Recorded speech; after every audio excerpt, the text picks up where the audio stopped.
What's up, everybody? It's the BDR back with another episode of The Gift of Gab. Having another amazing guest, man. We are hitting home run after home run. We got the editor-in-chief, amazing comic, band member and vocalist of Grey Garden, Jordan Danger fucking Grainger. What's up? What's up? I'm Jordan Grainger, hanging out here with my boy, the BDR. Very excited to be here in downtown Kokomo at Outhouse Records. Producer Maddie's in the crib house. He's in the crib house. He's hanging out, and I just love hanging out with the BDR. So yeah, man. Thanks for having me, Ricky. Dude, thanks for being on here. I've been on your podcast, which you're actually starting the new season today. Yeah. Busy ass man. Yeah, busy guy. How's life been, man? I haven't got to talk to you in a while. Busy. You know, that's kind of the name of the game when you decide you want to do every creative outlet possible. You know, music, comedy, movies, edit. Like, I do a little bit of everything. It's funny. I was joking with Brian the other day. It's like, some creatives are right brain, and then like regular people are left brain, or like logical people. And I feel like I was joking with him. I was like, I think I'm the fulcrum of the teeter-totter. I'm like in the middle of creative logic brain. So it's like my new name is the fulcrum. The fulcrum? That's going to be my Jordan solo album. Danger, the fulcrum Grainger. I'm the fulcrum. Well, man, thing we always do here, which we started, 2 episodes ago with Maddie, which was our first guest in a while since we rebranded. We do questions. I want to get to know more about Jordan. I mean, we talk all the time, but, I don't know you in the sense of a creative. I know you as one of my friends. Yeah. So let's hop right into it, man. How and why did the Kokomo Press become a thing? Well, it's a long story. I will shorten it, or maybe I can do a short story long. I've heard that recently. I'll do a short story super long. Let me tell you so that's how women tell stories. No, I'm kidding. I'm just kidding. I've started misogyny early. And I'm just kidding. 3 guys in a room. We're all hanging out. He's got his armpit hair out. I just felt the testosterone. It's not my problem. I'm kidding. No, I think the main thing is we had the Kokomo Scanner 2.0. Which actually was our producer, Maddie, the producer of the show here, went to a Cubs game last night, or a couple days ago, I guess, when this comes out, with the guy who started the Kokomo Scanner 2.0. He was, done with it. He didn't even live here. He's in Colorado. He's like, somebody take it. I took it over. It was like a fake scanner page, making fun of the Kokomo Scanner. And I did that format for when it ended up getting big. We ended up getting 13,000 followers, likes and shit on Facebook. It started going well. Then Brian lost us the page by making a joke about turning... people are getting so sick from the flu that they're turning their meth back into Sudafed. Like, that was the joke. It was a funny joke, but it took the page away. Brian and I kind of sat in a weird purgatory for a minute, and then we were like, well, let's come up with a new page. And I was like, I like the Kokomo Press. Let's pretend like we're a news page. Everybody's talking about fake news all the time. Let's just lean into fake news. We were doing fake scanner posts. We can still do that on there. We can do fake police reports. And Brian is so good at satire. Like, if you look at if you end up looking at any of our posts and it's like a satire news post, most of the time, if it's doing well, it's Brian. He just has a really good beat on that stuff. He's also really good at beating the stuff. But saw that live. Yeah, you saw that live. He does a live show. He only does it. He's like, hey, do you want to come up to my hotel room? I want to show you something. And then he's the Weinstein of Kokomo, just so you know. That's Brian West, just so you know. Check him out. We decided to do this page, and it blew up, it's done even better than the original page. Like, we've gotten over double the amount of people follow and and we've went viral in crazy ways, insane. People bring it up everywhere I go, different things that we've gone viral. I saw that. I had a stripper post the other day. That shit got me. Ginger, the stripper. She's from the Hugger. She's sweet as hell. She comments on all our stuff. She was like, she was somewhere doing something, and somebody came up and was like, you work with the Hugger, right? And she was like, yeah. She was like, how's the baby? We made that shit up. Brian made that shit up, and then it went viral. So, that's how it originally started as a mock scanner page, and then we lost it, and then we decided to revamp and become the Kokomo Press, and then the live comedy, and we've kind of built on that. And I think we're less of a fake news parody page now, and we're more of a media page. We just do everything, fingers in everything. Yeah, you guys have done a lot. I mean, the whole... my dad is not very social media heavy. He keeps up with news and stuff, and he was he loves you guys. I swear to God. He showed me, the cat litter thing, and he was so proud that came from us, from you guys, so much. He's like, dude, you know how many people at FedEx I've been telling about this shit, and they don't understand that it got to the government level, and it started in bumfuck Indiana. Yeah, it got all the way to Texas. They're arguing about it in the House of Representatives. Yeah, that's literally precisely what he showed me. So, and it's always so funny because when I would see the Kokomo Press, because my brother went down there, and I was like, all right, cool. This is not what I thought it was. Odd Unique, your brother, yeah, Caleb Samples. Yeah, Odd Unique. And I was like, oh, so they do podcasting and stuff. This is cool. I didn't realize it was an Onion article. I didn't know I was satirical. So I'm looking at articles, and I'm like, I'm just completely bought in. I'm like, dude, there was a baby that had a like what? That's crazy. And then you're like, yeah, guys, we got you. And I'm like, fuck, you did. Our demographic is people who are unaware of what we really are. That's our demographic. I think at this point, people are always like, people in Kokomo are so stupid. And I'm like, I don't think that's what it is. People in Kokomo know what we do. Like, they understand it. It's the ancillary people outside that are like, oh, this is a news page and this is real. And then we all get to laugh at people who believe it. Because, like, that's kind of what the internet is. It's kind of wild. Yeah. So, but a part of the Kokomo Press is your guys' podcast. Yeah. Why'd you start doing podcasting? That's a good question. The producer of the show, Matty Kroll, and I'm going to keep bringing him up since he's in the room and he can't talk because he has a microphone. Because I have a microphone and you don't, so you won't listen to every. Oh, he does have a secret microphone. Never mind, Matty. I'm just kidding. No, we were roommates. Like, we were roommates. He's the only non-female roommate I've ever had in my life that wasn't like a family member. So that I've lived with. But Matty and I were living together, and during COVID, everybody was kind of home doing nothing, and we were like trying to shoot things, and our band Grey Garden, cheap plug right here. We were practicing post-hardcore, and we were hanging out, and I was consuming so many podcasts at the time that I was like, man, I want to do this, but I have no idea how any of this. Like, Matty can attest. Like, I had no idea. I didn't know shit about microphones. We ran a thing out of Old Cooper's when it was called Goblin Games. We did music shows out there. I had nothing to do with any equipment. I didn't even put XLRs in the XLR hole. I didn't know what the fuck I was doing. Now I can say XLR and quarter inch, and I know what I'm talking about. At the time, I had no idea. But like, Matty can attest. I was like, hey man, I want to do a podcast, and he looked at me and he was like, dude, I'm not trying to do a fucking podcast. Cut forward to that Outhouse Super Show. Now he's doing a podcast. What the hell? No, I'm kidding. We're so busy and we had so much going on that we were. But in my head, I was like, I want to do a podcast one day. So when I finally got my own place and moved out and stuff, and I was like, I want to figure this out. So I sat down. I think when we started the podcast, no joke, we didn't start with something as cool as what you have here in the Outhouse Super Show showroom. You know what I mean? We started out here at Outhouse Records. We started with it was an iPad like this I plugged in a Snowball Yeti microphone. You remember those things back in the day? And then it just moved it over, and when we ran the camera from this, that's how we started the podcast. Because in my head, I was like, it's better to start and just keep going and then learn over time than it is to wait until I know all the information. You'll learn on the fly.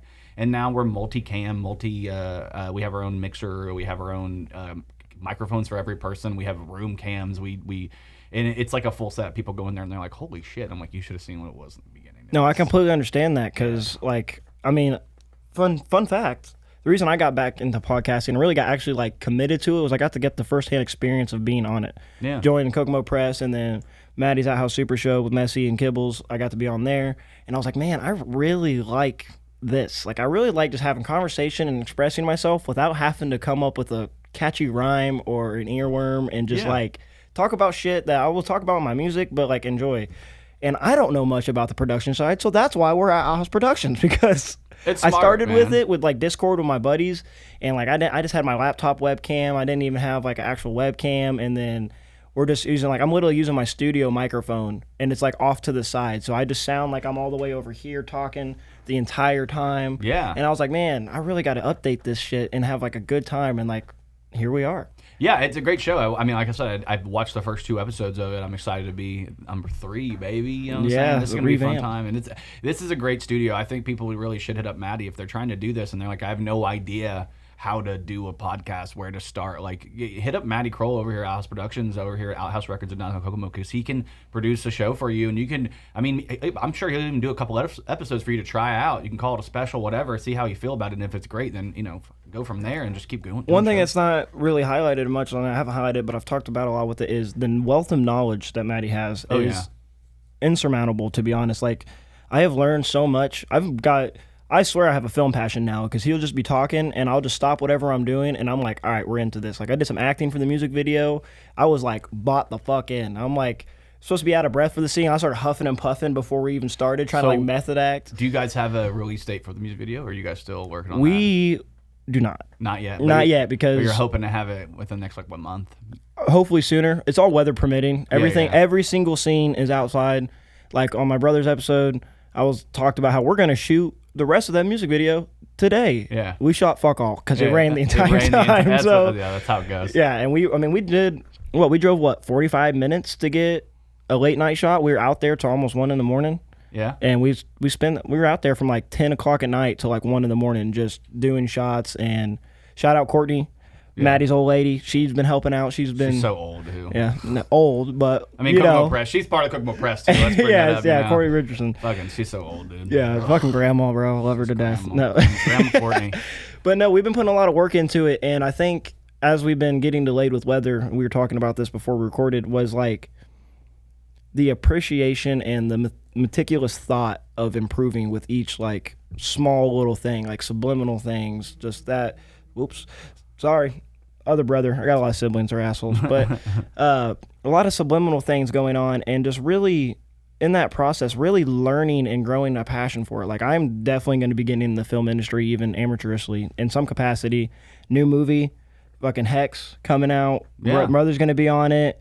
Brian's going to be in it. Yeah. And I'm super excited for the Kickstarter to get really And that's launched. the end of the people in it. I'm just kidding. Yeah, fuck everybody else. No, this is the people I personally know. So there's going to be a lot of cool people. I'm excited for that. I think Matthew Myers is the name of the guy that wrote the script, and he's excited. He's a teacher at Kokomo High School. He's my son's teacher, which is interesting. That's hilarious. I was giving him shit when I came in here the other day because he was in there talking to Maddie about everything, and I was like, "Hey, you don't like our Kokomo Press page?" And he's like, "No, I do." I was like, "No, you don't." I was just messing with him. My son was like, he's talking shit about Joe. No, he seems like a really, really great guy. I'm excited for it. I think a lot of people, when it comes to the press, they have their own opinions on us and what we do. The good news about this group and what you're talking about, like the filming and getting your hand in many different cookie jars and then getting stuck and walking around like, how do I have my hand stuck in so many cookie jars? That's what I do. That's what I do. The good news is here in Kokomo, we have such a like strong knit community of people. Absolutely. Like there are haters on the fringe. Like there are people on the fringe we don't really mess with that kind of hang out, and Venn diagram overlaps sometimes with things. But I would say the bulk of the circle in the middle is a lot of us over here at the Kokomo Press, Outhouse Records. We've got a lot of great people together that we kind of just help each other, like in different ways. 1,000%. I don't know how many times I've messaged Maddie and been like, hey, there's something wrong with this, and what am I doing? And he'll be like, do this, try this. Like, I can only mix the audio as well as I do on the Kokomo Press podcast because Maddie came over and showed me, here's the faders you need to here's the different things you need to worry about if you're having issues with this. And because of that, it made me better at audio, and it's because we have a great group, tight-knit group of people that actually help each other. And I think that's not, after being in Indy a few times and doing shows there and listening to people talk, there's a nice community there, nothing against them or anything, but like when they talk about like the closeness of what we do, I just feel like we have it's unique. It's odd and it's unique. It really is, no pun intended. But no, it's a big deal. Like we had some downtime before we recorded the night scene, and I learned a little bit more about mixing on music because I'm a rapper, but I'm not a producer. I'm not an engineer. Yeah, I have my feet wet in those categories. But at the end of the day, what I'm good at is conceptually making lyrical content that a beat has been provided to and providing an emotion and story for you.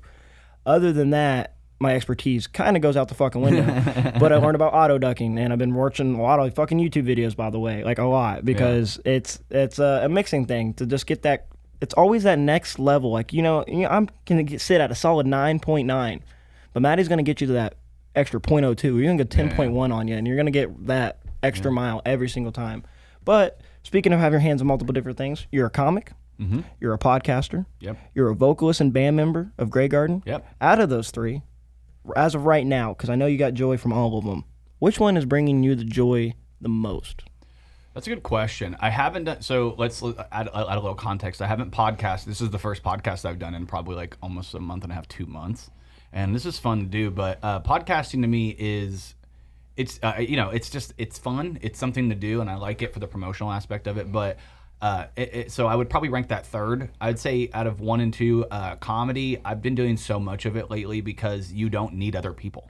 Like, you just show up and you're you, and if there's a show, you go on. If you don't, I like it for that solo aspect of it, but there's nothing. So I would put that at 2. There's nothing compared to being in a band and with a group of guys or a group of people, and you're together on stage and you're like one unit, and the stakes are so much higher. Like the comedy, comedy is harder to do because you're by yourself on stage and all the blame is on you, all the spotlight is on you, everything. I think it's harder than being in a band, but I think what you get from a band or from a group is so much more important, and it fulfills you more in a way because like I can't do all these things.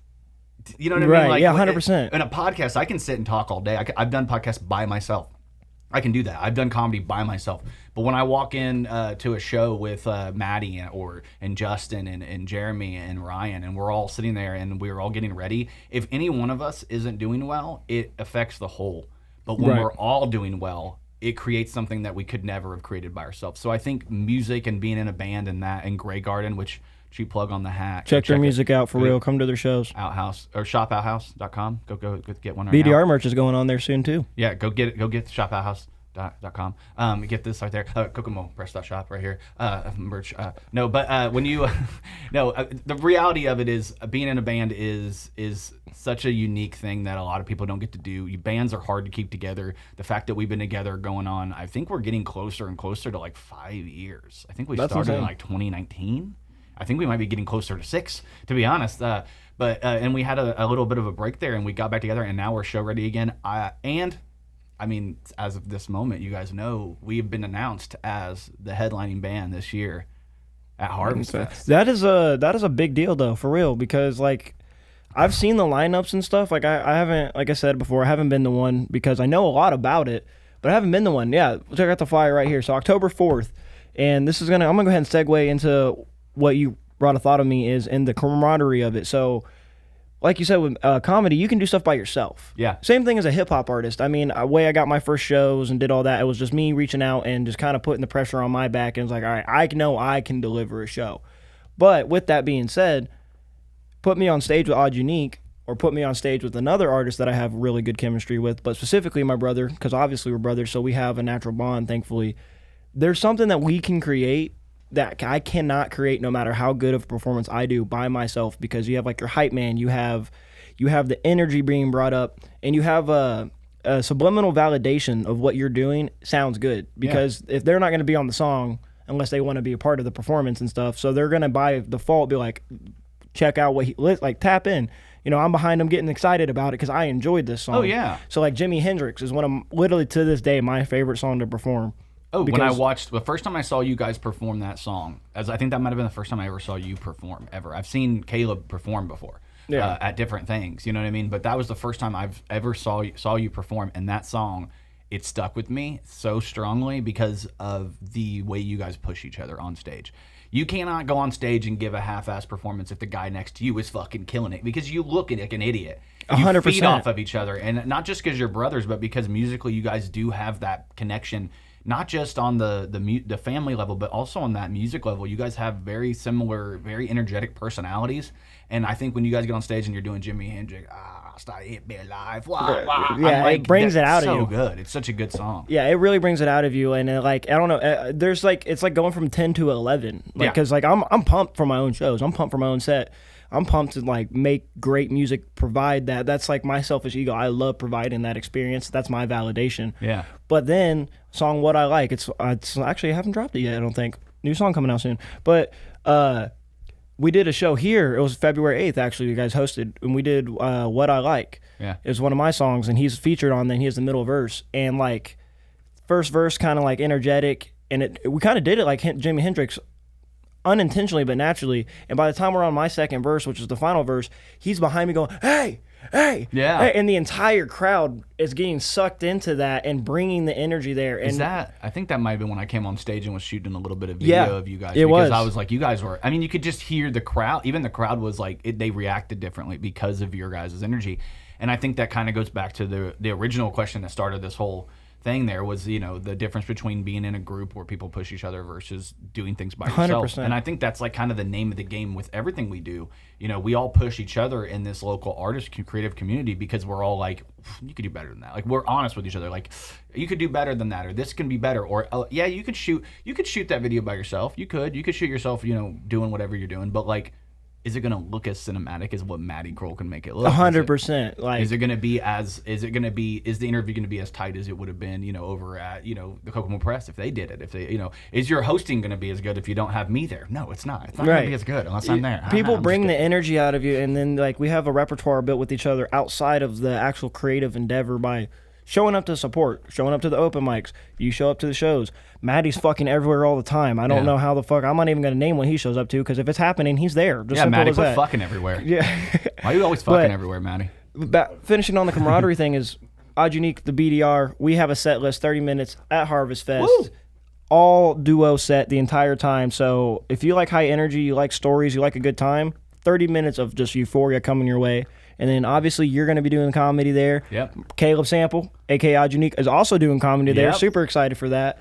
Here soon, going to make the announcement now. I'm going to hop on an open mic. Oh, you're going to do it? I'm going to do it. I've been thinking a lot. I've been thinking about a lot. I have a lot of jokes written that are not written down but are in here. Yeah. I've been testing them out, and they've been working, so we'll see. Right. There we go. I'm excited for that, man. I think there's a lot of crossover, in like I said earlier, in the Venn diagram of the creative space of Kokomo. There's a lot of overlap, and I think it's crazy because one of the great things I liked about your last episode with Caleb, Odd Unique, your brother, is like he was talking about his love of comedy and how like it's kind of the opposite of what he said with the music thing with me. Like he loves his music thing, but he's like been falling in love with comedy because it's kind of like he can do something different than he can in music. And with music, it takes a long time for him to come up with a song and like a concept. And he's beating himself up with comedy. 1,000%. You go on stage, and if you live or you die. And then after the end of that night, when you do it the next time, you either live or die. It doesn't matter how you can prepare, but if the crowd's not feeling you, you're done. So it's a different type of high.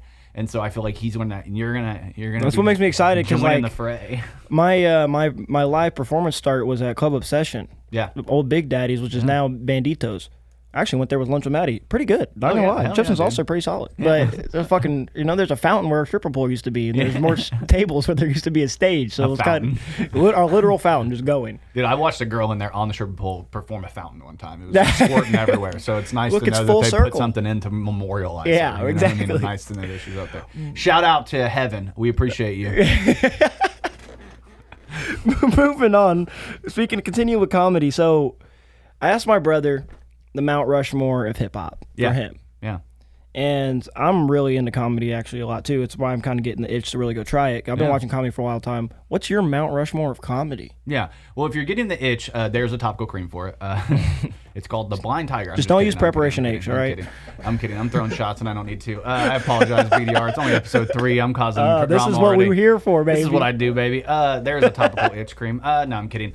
Mount Rushmore of comedy. Obviously, I mean, I'm gonna have a weird one, and I know a lot of people are gonna be like, why isn't this person on there? Because like everybody has the same Mount Rushmore. It's gonna be like Richard Pryor and Dave Chappelle and George Carlin, and you're gonna see maybe like that 4th spot could have been anybody. And it's calling me out. They're gonna be, and it's nothing, and I like that. And I think a lot of people, and that to me, that's entry. I look at it kind of like as the standard Mount Rushmore. That's the entry level. You know what I mean? Like Cosby. I'm kidding. If you've been drugged, you might say Cosby. No, for me, I think my top 4, it's a weird one. First one would be Greg Giraldo, which a lot of people, and they're probably all going to be dead, maybe. That's okay. Greg Giraldo is like one of my favorite comics of all time. He's the one that got me in, because he's so quick and witted, and not just the roasts, but like his actual stand-up, it's so good. And I was such a huge fan of him growing up. Like he was my favorite. I'd say Norm Macdonald is, I love Norm Macdonald so much. Fucking beady eyes here, yeah. He doesn't believe in the Holocaust. I love Norm Macdonald. Norm Macdonald's one of my favorite comics of all time. Just the way he writes and his fearlessness, and he's just literally not afraid of anything. He'll just go up there and do whatever. So Norm Macdonald, I'd put Greg Giraldo. I've got a white guy. I've got a Hispanic. Let's go. I'm just kidding. Patrice O'Neal. It's got to be Patrice O'Neal, man. I love Patrice O'Neal, dude. Not just his stand-up, but like his appearances. Like listening to him on old Opie and Anthony episodes, or like old Tough Crowd episodes, it kind of tells. If he was around today with a podcast, it would be the biggest podcast on 100%. Listening to his commentary on comedy, like I quote him all the time when people get upset with posts on the Kokomo Press, because they'll be like, oh, I don't like that, or I don't think this is funny, and I'm like, the way jokes work is one of the things he said was, the way jokes work is they both come from the same place of trying to be funny, whether it's good, offensive, no matter what, they're all come from a place of trying to be funny, and maybe they weren't funny that time, but they're trying to be funny. If you're trying to be funny, then you should be allowed to try. You shouldn't be trying to cancel somebody for saying a no-no phrase or something. So Patrice O'Neal, Greg Giraldo, Norm Macdonald. I guess for the 4th one, this is where things get kind of a little weird, I guess, mentally, because like I love Louis C.K. I could put him on there. I could put Somebody like George Carlin. I mean, there's so many great comics, but I guess for me, and this is, like I said, this one's the weird one. It's going to be the odd one out. People are going to look at me like I'm insane. Nick Swardson. Really? Nick Swardson. And I know it makes no fucking sense. He's insane. Like, hey, it's me, Nick. What the fuck? It's me. Oh my God, it's me, Terry. It's, but him as a comic, when I first saw his Comedy Central 30-minute stand-up special, that's the first time I ever was like, I think I could do this. He made it like, he made it seem young. He made stand-up seem like attainable for young people. He did jokes that were aimed at people when I was young that I was into, and I was like, I didn't know that. And then watching him in Grandma's Boy and seeing that, he's not just a comic. He's also an actor. He also does writing, really great writing. He's like one of the guys that didn't come up with Adam Sandler, but ended up in the group somehow because he's just so talented and just fits so well in that. So it's weird that my Mount Rushmore is going to end up with, I guess you can call him, like, when you look at Mount Rushmore, you've got like, Washington, Lincoln, you've got Jefferson, and then randomly just Theodore Roosevelt, because he's the one that fucking put it together. He's like, put me there. That's me right there, right next to those great guys. I'm like Trick, the music. That's where Nick Swardson is on mine. He's like the guy Trick of the industry. He's looking around like, am I really next to these fucking guys? All right, I guess I'm here. I'm the only one that's alive still, kind of. I'm kind of dying. Look at me. No, I completely understand that. I mean, mine personal Mount Rushmore is kind of mainstream, to be honest. Yeah. But and there's nothing wrong with that. I mean, even if there was, sorry, it's not going to change. And even if there was, my opinion is still not educated enough to change it. So. Yeah. No, 100% George Carlin. Yeah. George Carlin, I'm really big into like philosophical stuff in general, whether it's comedy, just actual like, really love politics and religion. Try not to talk about it too much in media because people are way too fucking sensitive. Yeah. And my opinions of the minority, 99%. Well, you're getting into stand-up, so you get to go up there and do it. Oh, yeah. I can't wait to be labeled as a libtard Democrat when I'm an independent just because I don't bleed, red. Yeah. But I love that shit. But no, George Carlin, because this is like his 5 curse words. And then one of my favorite quotes of all time is, they call it the American dream because you have to be asleep to believe it. Yeah. And I don't know. As if someone who's in politics and stuff and the controversies and like, he's like, people want live babies to raise dead soldiers. He just has like a lot of fucking one-liners that are just like controversial, but when you really sit down, it makes you think. Yeah. Makes you think. Dave Chappelle. Yeah, of course. Dave Chappelle, because he kicked her in the pussy, and I've just never seen a comic tell me the punchline, break the fucking, whole set, backwards, like fucking reverse engineering, and then still hit me with the same punchline that you just told me not even 5 minutes ago and make me belly laugh. Yeah. And then, honestly, Joey Diaz. I love Joey Diaz so much. I love the fact that he can just... He's your Nick Swardson. Yeah, he's just so off the wall, and it just... Yo, dog. Yeah, he's just so off the wall. He's so unfiltered. Yeah. And then Cat Williams. Oh, yeah. Okay, I love Cat Williams. An honorable mention, and the reason I can't put him on there is because kind of an industry plant, and it's just... His comedy kind of dries out after a little while. But he's great. He's really good timing. Kevin Hart. Yeah. I really enjoy Kevin Hart. Let me explain. I've never laughed my ass off about a fucking bum bump in my life so much. It's super great. But I got one more question for you, but we're going to take a break. Enjoy an outhouse show. Fucking, enjoy it. Enjoy an ad. That's the word I was looking for. We'll be right back.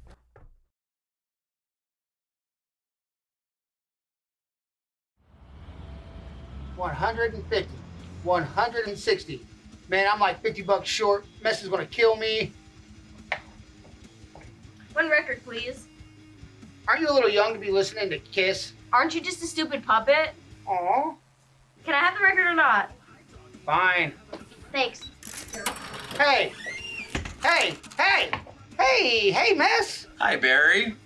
What have I told you? You can't work Outhouse Records without your visa. Oh, come on, man. You said you were gonna be gone all day. No, your visa says Sesame Street, not 109 East Sycamore Street in beautiful downtown Kokomo. Oh, where am I supposed to go, man? I don't know how they do things in Puppet World, but you gotta go, man. Sorry. Oh, man. Sorry. Come on down to beautiful downtown Kokomo, Outhouse Records. Buy some good records, have some live bands on the weekends. Remember, I don't like to make money, I just love selling records.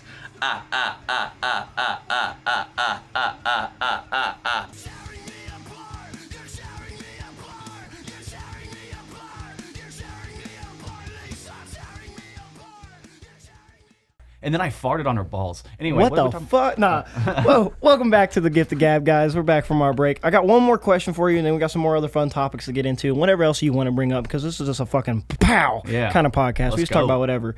You're hosting my show. Yeah. You and Brian Allen West are hosting September 5th.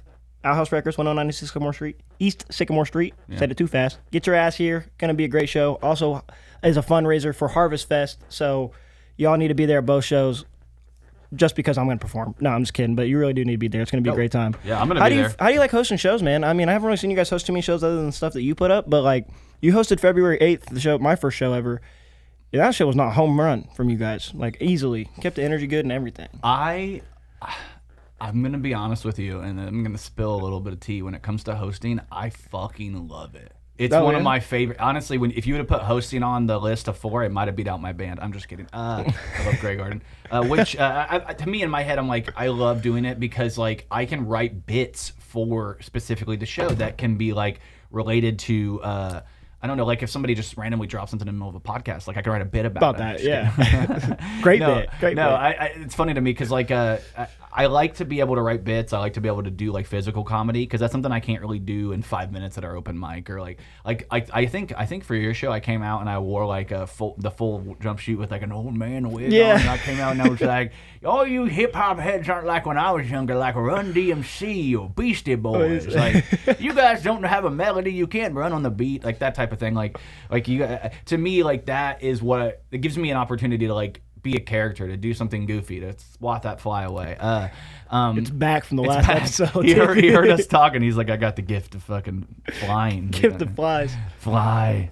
It is what it is. Oh yeah, he's got the electronic fly swatter. Yeah, if you see a fly swatter in the middle of the episode, that's why. Enjoy flying around, little fly, because you're about to get absolutely sent to the afterlife. I gotta give him a podcast credit at this point. It's been on for 2 episods. I know, the fly. That's just got like a picture of him in the corner. That's awesome. Mike Pence's head, just and my co-host, the fly.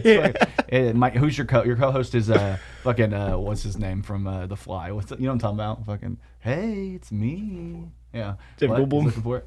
Jeff Goldblum. That's your co-host is Jeff Goldblum from The Fly. Oh, yeah. He took it home. Damn it! Oh my gosh, Maddie's fired until next week. But until the next episode.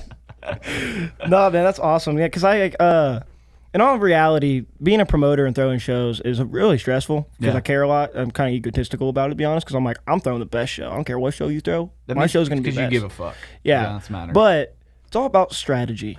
And when you put Larry, the producer, the DJ on there, and then you put the Kokomo Press as the host, all I got to do is make sure the fucking artists show up on time, and then everything else kind of takes care of itself because they're professionals, and that's super makes me super appreciative because you guys are always like, hey man, you got a show, you need to let us know. We'll be there either to host, we'll just be there, like let me know what's going on, and I will make time.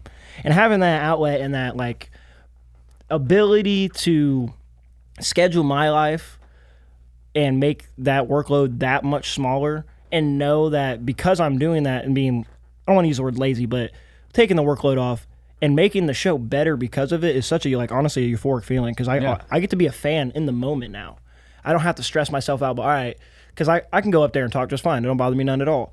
But now when I go up there to talk, because I'm going to this time, like, I don't got to think about anything that I'm saying because the show's already going to be good, like from you guys hosting. So you'll keep it funny. If I fuck it up, you'll bring it right back, kind of. To be honest, so it's like it's kind of it's nice. It's super good. It's kind of like the Venn diagram thing I was talking about earlier. If you've got these creative people around you that are good at what they do, and you don't bring them involved in some ways, it makes it easier, it makes your show better, and I think in the long run, like it gives us all a platform. You know what I mean? So like if let's say. We have a decent amount of followers. We have like almost 32,000 followers on Facebook. You know, but then I'll show somebody our Instagram and they'll be like, oh, you guys have an Instagram? And it's like 1,800. And it's like, it makes me laugh because like it depends on what platform you're on, like where people will value you based on that. But if they go on Facebook, that's where our brand thrives because it's a fake news page. And Facebook loves fake news. 100%. They love fake news, and it's where your grandma is. And she's like, "Oh, did you see, Ricky? There's a post about somebody's peeing in a kitty litter box in Kokomo High School. It's crazy." It's funny to me because there's you can hit people from different areas. You got YouTube, you got TikTok, you got Instagram, you've got like Pornhub if you're frisky. Oh, dude, there's literally Minecraft Let's Plays on Pornhub. I know. Watch porn. Fucking trust me. I know. I don't get on anywhere. They make me do my ID. I'm not in that. I'm not into porn. I can't tell you the last time I've been on Pornhub. You know, I really couldn't. And it's not just because they took it away, because I just don't use it. Like, it's not my thing. Like, you want to hear a funny story? I'm always down for a funny story. This is out of nowhere. I know it's gonna be out of nowhere. Okay, so you know, like. You know how women, like, they have all these, like, sex toys, these goofy ass sex toys. Like, they'll have a toy that, like, sucks on them, and they have a toy that like all these different things. I know that you're like looking at me like this is crazy. So no, I'm locked in as fuck. I was on Amazon, and there was like one of these, like, it was like a fleshlight, but it's like a electronic one that like does everything, has all the I got a story for you. So I was like, I'm gonna buy this. I'm gonna fucking get it. Okay, like, I'm gonna get this fucking thing. I'm gonna try it out. So, but I'm like, I don't want it delivered to my house. Well, they have like boxes, like, that you can deliver, and then they give you, like, so you can have it delivered somewhere else. So I have this thing delivered to fucking the Markham Mall. There's a box in there. I have to give a little pin. It comes out. I get it, bring it home. I'm like, okay, this is cool. I'm gonna use this thing sometimes. I fucking forget about it. I don't even use it forever. So I'm like, oh, one day I'm like, I'd like a machine to suck me off. Say, let's fucking do it. So I pull it out. I'm like, I'm gonna jerk off. I'm watching a video of me and my girl banging on vacation, and I'm writing a bit about it, because that's literally what I do. I watch old home videos of me and my girl. I don't use Pornhub. I don't do any of that. There's nothing wrong with that. So I'm going through videos of me and my girl banging on vacation, and I'm like, it's funny because it's like, I can just look up locations, and there's a video of me and my girl banging. So I'm like, oh, fucking Fort Lauderdale, check, you know. Gatlinburg, yeah, me and my girl were banging while Maddie and Courtney were banging upstairs, check, because we were on vacation together. And then I get in there, I'm like, what's this one? Fort Wayne? Fort Lauderdale, Gatlinburg, Fort Wayne. So I'm looking at the Fort Wayne videos, and I'm like, oh yeah, I'm like getting into it. The machine's doing its thing or whatever. Fucking, I'm like, yeah. I'm looking at it, and I'm like, it's like a video of me, and I'm eating my girl out, and then I look over, and I can just see, like, I didn't clean my ears out. I'm like, that's not the type of discharge I'm trying to look at right now, guys. That is something I would totally do, bro. I was like, it was so disgusting. And the funny thing is, it threw me off. I got finished or whatever. I went in the bathroom. You have to clean the thing out. I got in the shower, forgot it was in there. Shelby comes home, and she's like, what the fuck is this? I'm like, God damn it. I had this thing delivered to a box so that I wouldn't have to explain it to her. Now here I am, how to explain to her in real time. And not only does she like, hey, what is this? She's like walks out after, like, in a towel after a shower. She's holding this thing in front of my kids, like, do you know what this is? What is this? Do you know what this is? What is this? And I'm like, can we go in the room so I can explain to you what this is? I don't want my 9-year-old daughter being like, Dad, what's a sex toy? What's that? What's a sucker sex toy for your cock, Dad? What is that? What is that? My 6-year-old's like, Dad, what is that? He's got a lower voice than her. But no, this literally just happened to me the other day. I was like, I don't know if I'm ever going to talk about this. Here I am talking about it on the Gift of Gab with the homies. That's how it is, dude. I don't think I'll ever use that fucking thing again. I'm just saying, dude. I've seen some crazy shit. So we've been done some. I used to work at Amazon years ago, and shit. You've seen dude, I used to do repackaging and shit, and I've seen some stuff. I'm gonna kick Odd Unique's ass if he keeps calling me while we're recording. I messaged him and let him know that we're fucking recorded. So welcome to the fourth wall. But no, what I do, I'll fucking what do you want? Tell me. What do you need? Yeah. Tell in front of everybody. What's bad? Grandma died. Oh, fuck. Never mind. Swear to God. Kidding. That's some shit would happen, though. I know, right? But hey, yeah, your mom, they got to go to the hospital. Bitch, I'm recording a podcast. She was better live another 20 minutes. Not really. I obviously leave the podcast. But no, we were watching the thing, and this guy was like online for shopping. And, you know how the AI and the cookies and all that work. And it's like, giving you recommendations for what you normally shop for. Yeah. And this dude pulls up, and it is a fucking fleshlight, electronic fleshlight that is on a like gear thing. So it goes up and down on the gear thing, has handlebars like it's your fucking camera, Maddie. No bullshit. It's blue, has LED lights to set the mood, and it has a tablet on it so you can take your phone and set it up there. So you're sitting like this. I didn't buy it, but I was tempted. I'm not gonna lie. Yeah. I'm like, this is a core memory in my life now. And he's sitting there it's meant to be holding it, and it goes up and down and does its thing, and you can watch it on your phone. Yeah. And it has had a fan on it, had LED lights. Yeah. You could charge the fucking thing. And I was just so taken aback. And lo and behold, that dude came in the next day. Because when you work at Amazon and stuff, you kind of know how the deliveries and stuff work. And he came in the next few days in a really good mood. Yeah. And I'm just saying, I don't wonder why. I fucking know why. You pour concrete, right? Yeah, I've talked about that a lot. Yeah, Yeah, you talked about it on the show. I'm just imagining like one of those fucking concrete brick breakers. He's like, That's basically what it is. It's like a gear thing. That thing had multiple speeds. Yeah. I'm talking about like I own one. I promise I don't. I'm still old school fashioned. I just sit on my hand and think it's a stranger. But like it literally, like, I call that a stranger Grainger. Right? Stranger Grainger. Never jerking off again. Thanks, Matt. I'm thinking about Jordan, and that's not what I wanted You're to gonna do. be like, oh, my hand's ready. Oh, Grainger, damn it, I can't do this anymore. Oh God, I didn't realize we're doing an Outhouse Super Show episode. That's crazy. I know, right? It feels like an Outhouse Super Show. I love it. So I put a finger in my ass. I'm just kidding. Yeah, I did not get an eye full of penis, but I do know Kibbles has a dusty facial hair now. So I didn't get It an is what eye it full is. of penis, but I did hear an eye full of Full penis. penis. And you should go check it out right now. Ah, Everywhere you can stream. full.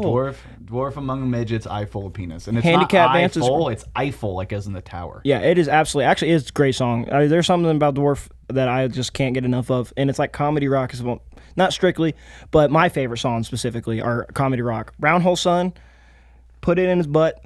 The handicap dance. For those who don't know, I'm permanently handicapped, and that song is offensive, but it's not. It is so fucking catchy, dude. Yeah. I am in my mixer sitting at a pump truck, which is just a giant truck that pumps concrete for like massive pours. So there's like hundreds of people there, and I have it on full fucking blast, and it's just paraplegic, like super fucking loud. And then the eye full of penis comes on immediately after. And the reason I bring those up is because you will enjoy those songs, subject matter or not. They are musically structured in a very pleasant way that gets an earworm in your head, and you're gonna be screaming "eye full of penis," clapping your hands. And if you get an earworm, you might have an ear full of penis. Ear full of penis. All right. Speaking of music and stuff that's been going on in the world, I didn't send Maddie an article of it, but I did see it today. The other day, Glorilla, Glow. She got arrested for drug charges. Yeah. Where was the city? Do you remember? I have no fucking idea. I was wondering. I was I'm a bad researcher, guys. I think it was I'm in just Atlanta, gonna talk right? Sounds about right. She got arrested in Atlanta for drug charges. Yeah, she's been arrested and pulled over a lot. A couple months ago, she got pulled over, and the cop was talking to her. I think it was a female officer, and she was like, "Yeah, you know who I am, right? I'm fucking I mean, she's fucked up. She's drunk as shit. She's hammered. And she is gone. And the officer's like, I don't know. I don't give a fuck. I'm going to ticket you and have a good day, basically. And I'm just like, she said, damn. do you know who I am? And she's like, no. Do you know where I'm from? And she goes, I'm from Memphis. What you know about me? Big G-L-O in this. I'm just kidding. She does make good music, though, but I don't know what the fuck that was with Travis my Scott. favorite. Whoopie-doo-wop-a-doo-wop-a-doo. That shit's stupid, okay? What? That's old school. That's a interpolation. Yeah, and it's bad. The doobie-dee-wop-a-doo-wop-a-doo. Yeah, but they're not doing. Yeah, that was thought way it was cool. No, I'm a hater, bro. Look, gonna it hate brings it. me back to mumble rap stuff. No, but that's not really okay. So do I you know know it's the not original mumble song? rap. Do you know the original song? It's an old. No. It's an old song. It's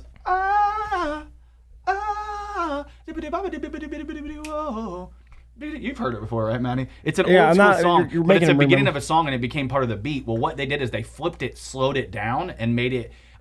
If you don't have the reference point, I feel like that's where they lost you. My biggest problem is my first discovery of it was stupid ass like TikTok and YouTube shorts, and it's like whoopity whoopity whoopity, and I'm not gonna lie, it is catchy. Like it's stuck in my fucking head. In a month, you're gonna be listening to it every day. But it's also like, why does this blow up? And I make really hard music. And it's just I know, like, right? it's Doesn't like, that fit? Yeah, but yeah. My music's not as catchy at the end of the day. But Running is, check it out. Music video coming soon. But also, yeah, you know a little bit about wrestling. I do. A little bit. Rest in peace. Hulk Hogan died. And our good friend Messi made a hilarious fucking post about it. And I wanted to share it because this is the embodiment of what happens. Matt, you talking about Messi Graves? Messi Graves. Outhouse Records? The owner of Outhouse Records. The lead vocalist of Master Hunter? Yeah, and the drummer. The drummer of Dwarf Among Midgets? Yeah.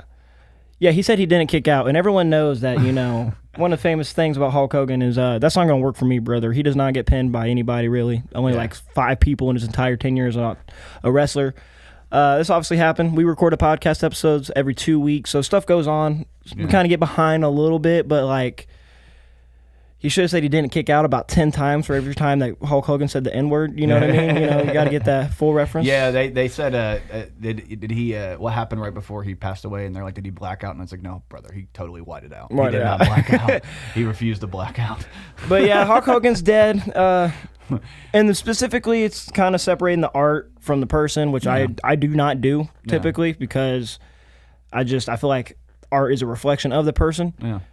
he made wrestling mainstream in the 80s and 90s, early 90s. He really did. He really is a pioneer, and he kind of saved wrestling not once but twice from going from the 80s to the I'm a real like that whole American buy-in. He's literally an American icon as much as people don't want to like it. And then when he went heel and he did the whole NWO stuff, one of the greatest wrestling matches of all time is him and Rock, and that superstar shot another wrestler. So I'll give him his flowers, but he's also a racist, misogynist, sexist piece of shit.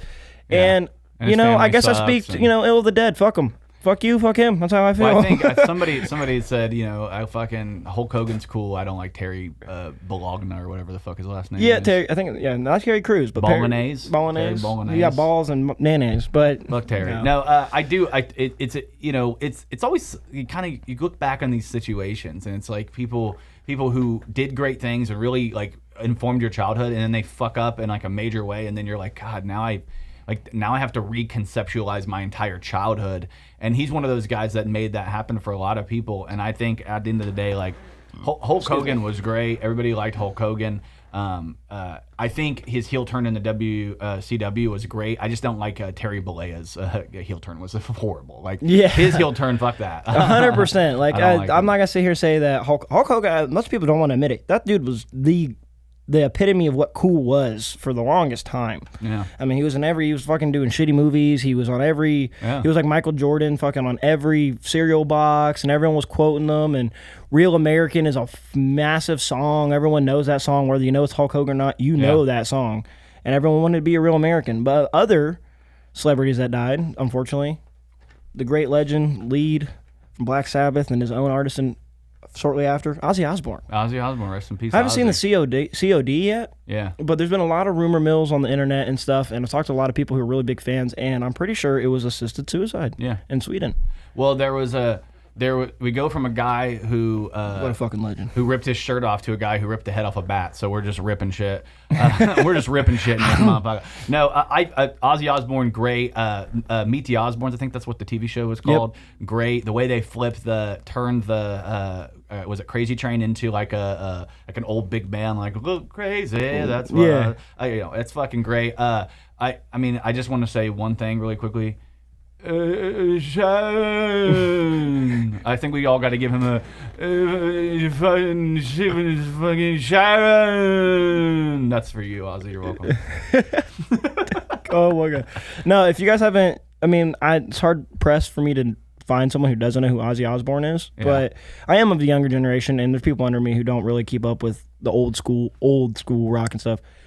Listen to Mama, I'm Coming Home. Yeah. Listen to Crazy Train. You want some more modern song? Listen to Take What You Want From Me with Post Malone. Yeah. Fucking great music. But Mama Coming Home really, actually, it played the day after he died. And as mom, that song is just one of the greatest songs of all time, to be honest. I mean, I can't listen to it all the time. It's an emotional song. But it was, I don't know. That song hits. And that's, it's so weird to get such an emotional derivative from that song. And then it's the same dude who accidentally bit off a bat head. So it's like... Yeah. He looks like this, and he's going to make you cry and feel big time.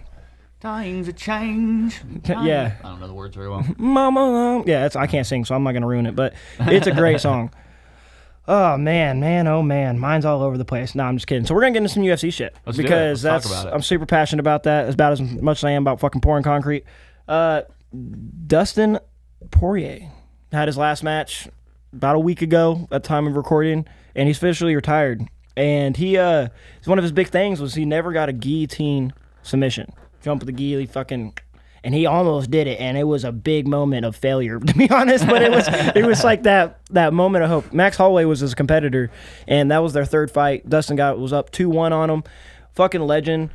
You look at his career, he's like up and down, and like if you look at just the record line, but if you look at who he's fought, he was literally been a ranked fighter since the rankings came out. So for over 12 years, he was in the top 15 in ranks. So that's damn near fucking possible. So he had a great thing, but shout out Max Holloway because he made him look like he needed to retire, to be honest. Oh, judging, this is Poirier, right? Yeah, this is the diamond right here. Yeah, I mean, I'm really proud of him. I mean, if he didn't get the D18 thing, that sucks for him. I really got it. Here's the thing: after a storied UFC career, one thing that they can never get taken away from him is his fucking cauliflower ear. That's going to be there forever. Yeah, and his hot sauce. Yeah, he looks like he's got a couple of saucers hanging there. Yeah, if you talk to somebody that says they do any type of combat sport or combat training and their ears look like mine, Yeah. they don't fucking do it. Yeah. Well, They don't get punched, okay? Let me give a shout out to somebody because we've had a new guy come through named Daniel Head. He does MMA locally. He's done the Coliseum combats locally and stuff. Very good, very funny guy. Very good MMA guy. I've enjoyed having him come out the last few weeks for comedy, and I hope he keeps coming out. But he's actually got one ear looks like that. Yeah, so, he does. I saw him because he was here for the open mic. Yeah. Thursday, yeah, and he, you could see it when he was on stage. Yeah. 'Cause I was like, dude, he kicked my ass. Awesome. Let's go back to the Cokes. Yeah, he's there. He is. Yeah, There he is. He's a he very is, funny guy. He's super funny. He actually, I was listening to him talk with his peers and stuff before he got on, talking about being nervous and stuff. And he just went on there, and you couldn't tell that it looked like he was like, "Yeah, man, I'm kind of nervous. I don't know. I ain't feeling good about it." And he goes up there and looks like he fucking lives up there. That's what I'm saying. I think he's being really hard on himself. He's a new comic, and new comics are always hard on themselves, especially. But I will say, I'm looking at this. I'm more distracted by how beautiful this photo is, and I feel like other people should be able to get cool photos like this. So maybe you should have Courtney Richardson with the Kokomo Press and have her take photos of you, because this is fantastic. One of the things I hear the most from people with the Kokomo Press, I know this is kind of a sidebar, and I apologize, I'm doing a little promotion here for Courtney. Keep promoting. One of the things I hear from people all the time is like, I love going to Kokomo Press because afterwards I usually get a high quality photo of myself on stage. And one of the things I always say is, you can go to the Kokomo Press mic and you could absolutely suck on stage. You can bomb, you could face plant. It could be the worst comedy set of your life, but you're gonna leave with a photo that looks like you just killed, because it's so perfect. And that's because of how the hard work that Courtney puts in. And sometimes Maddie ends up taking photos too when her back starts hurting, because she's a woman and she's already carrying the Kokomo Press enough, just because she's a woman carrying children. I carrying the figured it Kokomo was Press. from the videos that Maddie was watching that they made. Yeah. Yeah, That does work for him, brother. I'm saying. Yeah, it's like, hey, follow them at their OnlyFans. It's only feet. Only just Maddie's feet. We think it's hers, but it's just Matt's the whole time. Continuing with wild shit. Conor McGregor is You man. Maddie fucking talking to me like that, buddy, buddy. Shit. This guy can't get a break. And by get a break, he just don't give a fuck. And neither does his wife. I'm kind of lost. I don't know. But he sent some unsolicited dick pics to Azalea Banks of all fucking people. Azalea Banks. That's a bad person to send unsolicited dick That pics. bitch is crazy. To say that nicely. But yeah, she's insane. She's absolutely fucking nutty. Yeah, she said that she said she never heard of the Leprechaun before. Yeah, we're not going to pull those up. I have not seen his dick yet, and I don't want to. But I do know he had a weight wrapped around his dick attached to a string. That's God. the photo. So there's a dumbbell. Did she post the full photo on? Yeah, social media? it's on. You can disturb yourself. She could actually get. I think that technically that's one of the few positive things come out of the Trump administration is Melania Trump. She actually has been pushing to do like revenge porn, anti-revenge porn, so she actually could get in trouble and prosecuted for revenge porn. I mean, I'm all for it. I'm personally not a fan of our current administration. I wasn't of the previous, but I'm always a fan of positive things. Like, I that's one thing. Before I go on a rant, just Don't it's okay. be a rat, because all rats get caught. That's funny. Yeah. This might be the most genius marketing push by Conor McGregor. Well, he just made a political post the very next day, because this is about a week old almost at this point. But he made a political post about running for president again in Ireland right after his dick pics got leaked. That's and hilarious. then yesterday, continuing with Conor, his bar, the Iron Forge, I believe. If that's what it's called. I can't remember because I don't keep up with it. It was set on fire by an arsonist. Yeah, it's the Black Forge. Sorry, the Black Forge. I mean, he doesn't need my promotion. He makes the enough Black money. Forge is what he was hoping that she would call his dick. The Black Forge. Yeah, he had a dumbbell. I mean, you know how much effort it is for you to be. He was in his wardrobe closet when he did that. Yeah. And he's like, "Hey, love, hold on. I need a moment. I'm Yeah. fucking take a picture of my cock. You gotta put effort in, bro. Like you gotta wrap a string around there, bro. Yeah. I imagine you got to stay hard because it's not going to stay on there soft because you get it tight hard and then you get soft. It's going to fall You had a off. weight on it, you said? A Yeah, weight? a dumbbell on it. Yeah, a She weight. said, what is that? And he's like, it's me lucky charm. Yeah, look how strong I am. It's me lucky dick charm. But no, he's one of the people that got me initially into MMA. Like at that, his peak kind of brought me out of the casual state into like the semi-casual because I'm not like a hardcore fan, but like I'm more, I'm like a chode. You know what I mean? Like a chub, half chub. That's where he got me. You know Speaking what I mean? of chodes, no, I love it because it's like he's sending his dick pics to people and he's like, "Do you even lift, bro?" And he's like, fucking just And my dick's his moving weights." Drugs aren't funny, but his cocaine addiction really is. I'm gonna be honest. I hope he gets help. I hope he gets it figured out. He's got enough money to keep it going. But I don't like seeing. Drugs falling aren't apart. funny for the people who are doing them, but they're hilarious for the people watching. You guys need a good source of entertainment other than this podcast or the other two. You know, Kokomo Press and House Super Show. Woo. Watch Conor McGregor promote bare knuckle fighting. Yeah. He's like, all right, guys, you are never gonna see a better fight than this right now. And he's like, it's like the most calm environment, and he's like screaming his fucking ass off. He got nostrils bigger than a gorilla's, bro. When he's fucking look at them things, they're twice the size when he's coked out. Swear to God. Dude, you can see he's got fucking what's his name? Artie Lang. Artie Lang. Nose. He's got Artie Lang nose coming up right now. I can As a see big it. guy who looks like he's Jewish, but it's not with the nose, Yeah. I call it out. Pretty soon he's gonna be walking around with Michael Jackson nose. So that's happening. He had a hee-hee on his pee-pee with that weight, Yeah. but look at that. See, he's got a little bit of a cauliflower ear there. oh yeah, he does. Yeah, they fucking he's been through some wars. But continue with the UFC stuff. Dana White is gonna be in the She's political hot, stuff. by the way. She's hot. Who, Yeah. Dana? Dana Yeah. White. I'm just kidding. Yeah, That's that a bald egghead man. is fucking amazing. Yeah, but just kidding. no, it's looking like a real possibility next year, July 4th, UFC event at the White House. Woo! Which is like fucking stupid, but I'm also like super excited about. Yeah, like it's like why are we doing this? But also I'm tuning in. Yeah, like I don't like you guys or our administration, but yeah, you know I'm gonna watch. Yeah. Like you know I'm there. I'm super excited about it. I like what you do. I don't have to like you, but I like what you do. And it's like John Jones retired recently, who was the heavyweight champ, kind of held up the division for like a year and a half. Yeah. And he's like, yeah, I'm gonna come back for the White House. That's what I really need to fight for. And Daniel's like, shut the fuck up, no. Basically yeah. in an interview. Yeah, he. Well, I mean, it might be the only black fighter that's willing to go there. So he might have to because it's going to be hard to get a group of any minority people to go over there. It would be hilarious if it's just like a huge just dumpster fire on the lawn of. I mean, it would be the first outdoor too. Outdoor event. Yeah. They've never done one. They've never done one outdoors. They always do stuff. They don't do it in stadiums or anything. They always do it in like an enclosed building, and they try not to.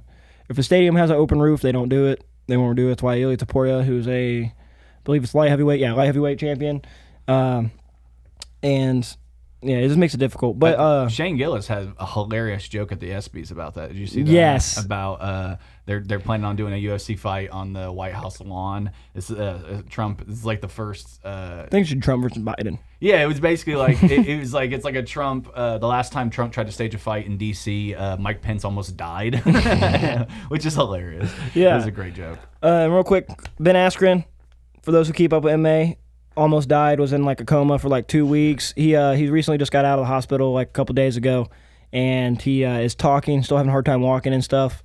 Just do some research on that. Show him some support. Great guy.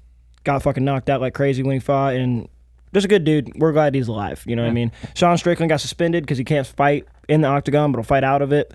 And he's got banned by the Nevada. He's the right wing dude, right? Yeah, he's the one that like is your stereotypical yeehaw American guy. Okay. He fought somebody because they talked shit to him, and he wasn't a part of the fight. And they fought in the octagon, and now he's suspended. And I don't see him getting a UFC fight in the foreseeable future. No. Until they get that figured out, which he will get figured out. He's one of the more popular stars and shit. He looks like Dana Whiter. Dana Whiter. Dana pedophilia is what he looks like. This is Dana White power. Dana White. He really is, and he's not. What's funny is he used to be a Nazi, and now he's like he got nailed it. Re-educated. Nailed he got that joke. re-educated, and he's actually not. Yeah. Anymore, so he says and stuff. I'm so proud of you finally learning that you don't have to be a white supremacist. Yeah, good for you, man. Way not to be a racist. Yeah, congratulations. You can be on the Ozzy side of death, or you can be the Hulk Hogan side of death. Yeah, and that's you're the not new good enough as Hulk spectrum. Hogan. Are Yeah. you loved as the Prince of Darkness or the real American piece of shit? Yeah, are you loved as the Prince of Darkness or the hateful white? Just pick your poison. There's two guys mumbling through a fucking promo. But man, we gotta wrap this up here. Run out of time. So, what do we need to look out for Jordan Grainger? Well, first and off, Kokomo I Press? do want to throw this up here. Outhouse Records. This is going to be there. on August 16th. It's $12 to come in, $10 on shopouthouse.com. If you get your tickets available now, doors at 6 p.m., music at 7 p.m.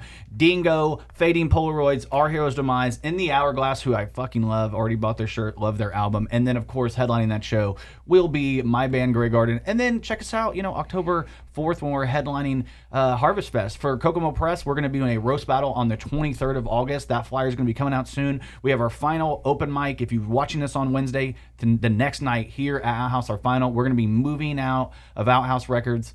Come out to that. Come hang out. It's going to be fun. And then, of course, just come out and see me with the BDR on September 5th. Absolutely. I'll be Hell there yeah. hosting.